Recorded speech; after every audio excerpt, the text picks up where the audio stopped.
India سے کسی نے پوچھا ہے کوئی ایسا طریقہ بتائیے جس سے میرا ایمان مضبوط ہو جائے اور میں اس طرح نماز پڑھنا چاہتا ہوں جس طرح نبی کریم صلی اللہ علیہ وسلم اور ان کے صحابہ پڑھتے تھے، خشوع خضوع کیسے لاؤں اپنی نماز میں؟ زیادہ نماز پڑھیں گے، دھیان لگانے کی کوشش کریں گے تو دھیان لگنا شروع ہو جائے گا۔ اب ظاہر ہے ایسی تو نہیں پڑھ سکتے جیسے نبی صحابہ پڑھتے تھے، وہ دور تو کیا بھائی، بس آپ خشوع خضوع کی کوشش کریں جتنی آپ سے ہو سکتی ہے، اور اس میں زیادہ ٹینشن نہ لیں، اللہ انشاءاللہ جتنا آپ کوشش کریں گے بس اللہ اسی کو قبول کر لے گا۔ پاکستان سے کسی نے پوچھا ہے ہمارے گھر میں میرے بھائی اور ہم دونوں کو جو پاکٹ منی ملتی ہے وہ مختلف ہے، بھائیوں کو زیادہ اور ہم کو کم ملتے ہیں، اسلام اس کے بارے میں کیا کہتا ہے؟ یہ پاکٹ منی ہمیں کھانے پینے کے لیے ملتی ہے،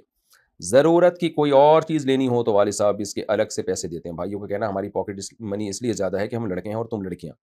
ہمارے والد تو برابر دینا چاہتے ہیں مگر بھائی والد صاحب کو ایسا کرنے نہیں دیتے، رہنمائی فرمائیں، بالکل غلط ہے۔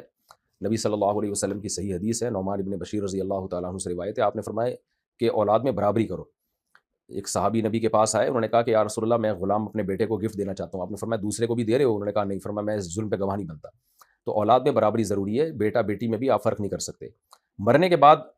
بیٹی کو آدھا ملتا ہے، بیٹے کو زیادہ، اس میں کچھ حکمتیں ہیں، مصلحتیں ہیں، لیکن زندگی میں باپ فرق نہیں کر سکتا کہ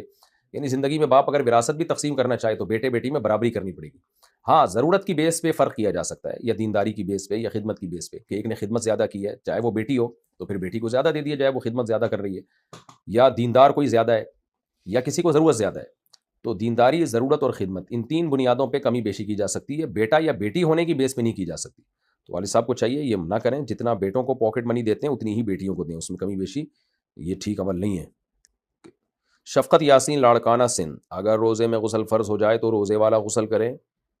اور کیا افطاری کے بعد دوسری بار بھی غسل کریں؟ نہیں بھائی، روزے میں اگر احتلام ہو گیا تو بس غسل کر لیں، اس میں پانی جب منہ میں قلی کریں تو غرارہ نہ کریں، منہ بھر کے قلی کر لیں بس، تو دوبارہ افطاری کے بعد غسل کرنا لازم نہیں ہے۔ لیکن روزے میں جو غسل فرض ہوتا ہے صرف احتلام ہی کی بیس پہ ہوتا ہے، اس کے علاوہ ہو نہیں سکتا۔ اگر کسی نے خدا نخواستہ ہینڈ پریکٹس وغیرہ کر لی تو روزہ ٹوٹ جائے گا، البتہ کفارہ لازم نہیں ہوگا، لیکن بیوی سے ہم بستری کر لی تو پھر 60 روزوں کا کفارہ لازم ہوگا۔